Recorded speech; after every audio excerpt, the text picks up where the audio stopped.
Hello everyone. तो चलिए आज हम इस वीडियो में पॉश एक्ट के बारे में देखेंगे। तो उससे पहले मैं आपको मी टू मूवमेंट के बारे में बताना चाहती हूँ कि ये है क्या। तो मी टू मूवमेंट एक सामाजिक आंदोलन और जागरूकता अभियान है जो यौन उत्पीड़न, यौन शोषण और बलात्कार संस्कृति के खिलाफ है।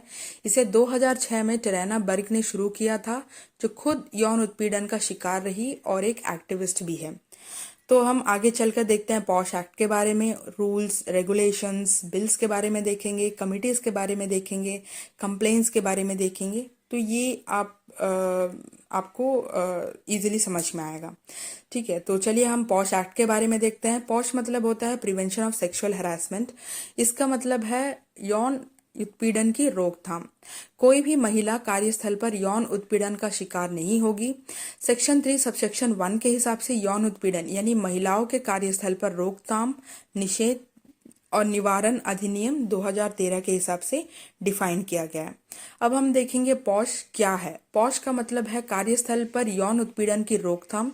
ये कर्मचारियों को अनचाहे अनुपयुक्त यौन व्यवहार से बचाने के लिए है। पॉश अधिनियम के 3 मुख्य तत्व हैं। पहला है रोकथाम, यौन उत्पीड़न को रोकने का उपाय। निषेध, दूसरा वाला जो यौन उत्पीड़न को प्रतिबंधित करना। तीसरा जो है निवारण, शिकायतों का समाधान करने और उचित कार्रवाई करने की प्रक्रिया, जिसको इंग्लिश में हम प्रिवेंशन, प्रोहिबिशन और रिड्रेसल भी कहा जाता है। ठीक है, अब हम देखते हैं पॉश एक्ट अधिनियम 2013 का क्या इतिहास है। तो सबसे पहला है कार्यस्थल पर महिलाओं के खिलाफ यौन उत्पीड़न का एक व्यापक रूप से पहचाना गया सामाजिक समस्या थी, लेकिन इसके लिए कोई कड़े नियम नहीं थे। दूसरा है पॉश कानून से पहले भारत में कामकाजी महिलाओं के लिए यौन उत्पीड़न के खिलाफ कोई खास कानूनी सुरक्षा या उपाय नहीं थे। तीसरा है इस समय केवल भारतीय दंड संहिता आईपीसी 1860 के तहत कुछ उपाय उपलब्ध थे जो यौन उत्पीड़न कुछ पहलुओं को कवर करते थे, लेकिन कार्यस्थल पर उत्पीड़न के लिए कोई विशेष कानून नहीं था। अब हम देखते हैं इसके हिसाब से धारा 354 महिलाओं की इज्जत का उल्लंघन। ठीक है, और धारा 509 जो है वो महिला की शील का अपमान। यह धारा, सबसे पहले तो यह धारा महिलाओं की शील को अपमानित करने से संबंधित है। ठीक है, जैसे महिलाओं की गरिमा को अपमानित करने वाला कोई भी कर्तव्य, जैसे गंदे इशारे, अपमानजनक व्यवहार या टिप्पणियां जो महिलाओं को असहज या अपमानित महसूस कराती है। अब हम आगे देखते हैं यौन यौन उत्पीड़न की रोकथाम के क्या क्या अधिनियम हैं। तो सबसे पहला है पॉश अधिनियम यौन उत्पीड़न और कार्यस्थल पर अनचाही हरकतों के खिलाफ कानूनी नीतियां और प्रक्रियाएं हैं। दूसरा है यह महिला और बाल विकास मंत्रालय द्वारा 2013 में पूरे भारत में लागू किया गया। ठीक है, तो तीसरा पॉइंट इसमें बताया गया कि इसके उद्देश्य कर्मचारियों के लिए एक सुरक्षित कार्य वातावरण बनाना है। चौथा है यह प्रत्येक संगठन में एक सुरक्षित, स्वागतपूर्ण और सुरक्षित वातावरण सुनिश्चित करता है।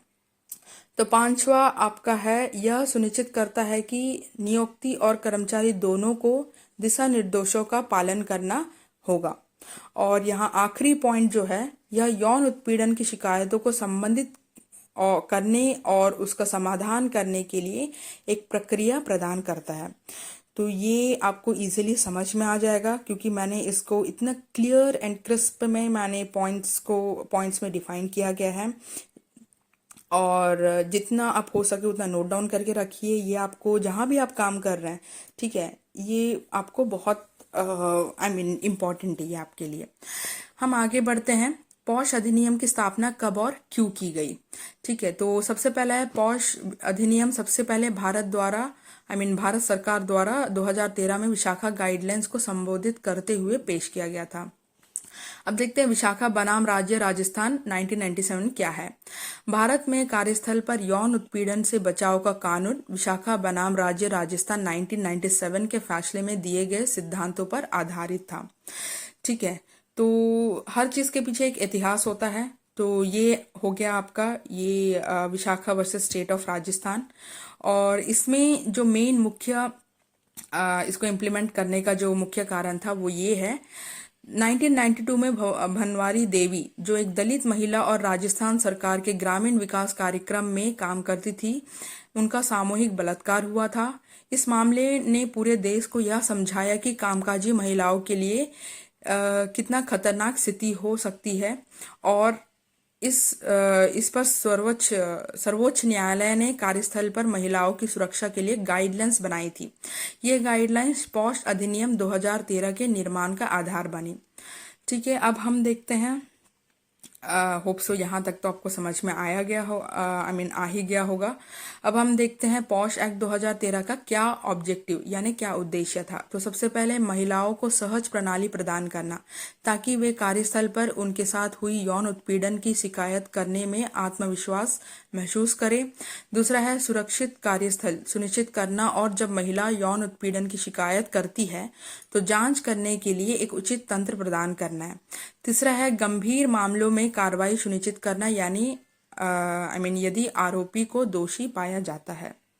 तो ये हो गया आपका पॉक्सो एक्ट का ऑब्जेक्टिव्स, क्या उद्देश्य है। ठीक है, तो अभी तक हमने ऑब्जेक्टिव्स देखा, इसके पीछे का इतिहास देखा, किस लिए इस एक्ट को जो है लेके आया गया, विशाखा वर्सेस जो स्टेट ऑफ राजस्थान से, उसके बारे में देखा। अब हम देखते हैं पॉक्सो एक्ट जो अपडेट जनवरी 2023 में क्या है। ठीक है, तो जनवरी 2023 में पॉक्सो समिति ने 2016 में किए गए परिवर्तनों के बाद एक अपडेट जारी किया गया। तो पहला, अगर समिति 90 दिनों के भीतर जांच पूरी नहीं कर पाती तो इसे अवैध नहीं माना जाएगा। ठीक है, और दूसरा है अब 90 दिनों का समय सीमा अनिवार्य नहीं है।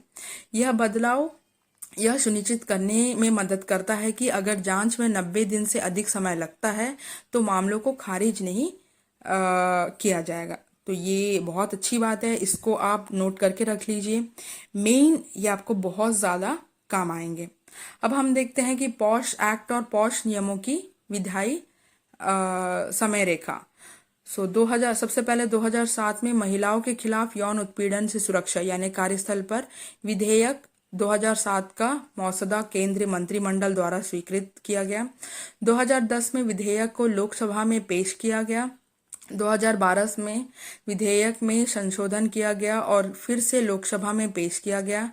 23 जनवरी 2013 में महिलाओं के खिलाफ यौन उत्पीड़न यानी कार्यस्थल पर विधेयक 2012 को राज्यसभा ने पारित किया और 23 अप्रैल 2013 पॉक्सो एक्ट को राष्ट्रपति की स्वीकृति प्राप्त हुई और इसे भारत सरकार की राजपत्र में अधिनियम संख्या 14 के रूप में प्रकाशित किया गया।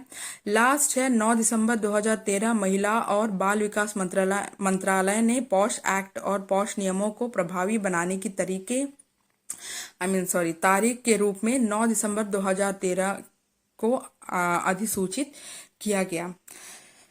तो ये आपको समझ में आ गया होगा रूल्स के बारे में। और हम देखते हैं यौन उत्पीड़न का मतलब होता क्या है। ठीक है, तो सेक्शन 2 सबसेक्शन N के हिसाब से यौन उत्पीड़न को अवांछनीय कर्तव्य या व्यवहार के रूप में परिभाषित किया गया है, चाहे वह सीधे हो या अप्रत्यक्ष रूप से निम्नलिखित प्रकार के हैं। ठीक है, तो सबसे पहला है शारीरिक संपर्क और अग्रिम। दूसरा है यौन लाभ की मांग या अनुरोध। तीसरा है यौन रूप से रंगीन टिप्पणियां। चौथा है अश्लीलता दिखाना। पांचवा है कोई अन्य अवांछनीय शारीरिक मौखिक या गैर मौखिक यौन प्रकृति का आचरण। तो ये आपका हो गया सेक्सुअल हैरेसमेंट का मतलब होता क्या है। ठीक है, अब हम आगे चल के देखेंगे कि यौन उत्पीड़न से संबंधित क्या क्या कानून बनाए गए हैं।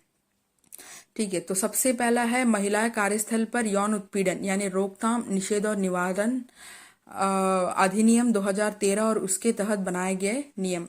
तो भारतीय दंड सहित सेक्शन 209, 354, 376 और 509 जो कि 1860 में है, और औद्योगिक रोजगार स्थायी आदेश अधिनियम सेक्शन 1946 में है। तो ये हो गया लॉस। ठीक है, ये हो गया आपका कानून यौन उत्पीड़न से संबंधित। अब हम आगे देखेंगे कि एग्रीव्ड वुमेन किसे कहते हैं। POCSO act section 2 subsection A के हिसाब से यहाँ आपको एग्रीव्ड वुमेन के बारे में मैं आपको बताऊंगी।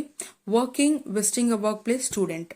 ठीक है, ये आपको चाहे महिलाएं कहीं भी वर्क कर रही हो उनको ये कानून लागू होता है। अब हम देखेंगे कि सेक्शन 2 सबसेक्शन जी के हिसाब से एम्प्लॉयर मतलब क्या है। ठीक है, तो संगठन का प्रमुख जो कार्यस्थल की नीतियों और तैयार और लागू करता है।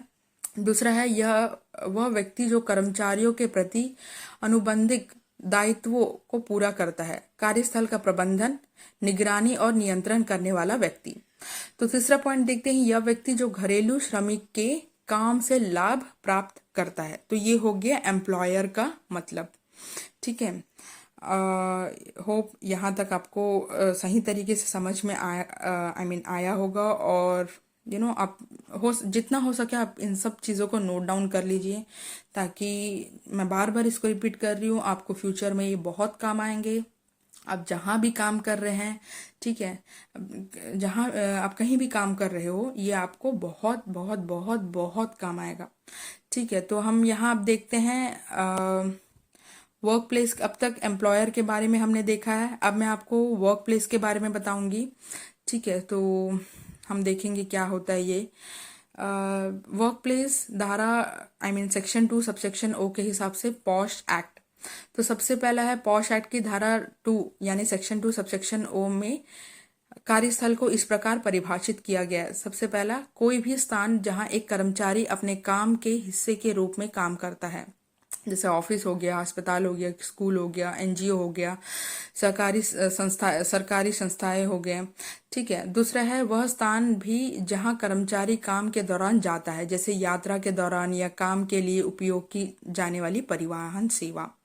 ठीक है, आप कहीं भी ट्रैवल कर रहे हो, या फिर जैसे अगर कोई कंपनी में काम कर रहे हैं, उस कंपनी में अगर आपको ट्रांसपोर्टेशन का फैसिलिटी मिल रहा है, तो वो भी जो है इसके अंडर आता है। या फिर काम के तहत अगर आप कहीं ट्रैवल कर रहे हैं, ठीक है, एक ऑफिस से दूसरे ऑफिस तक, तो ये आपको इसके अंदर आता है। तो यही है इसके बारे में।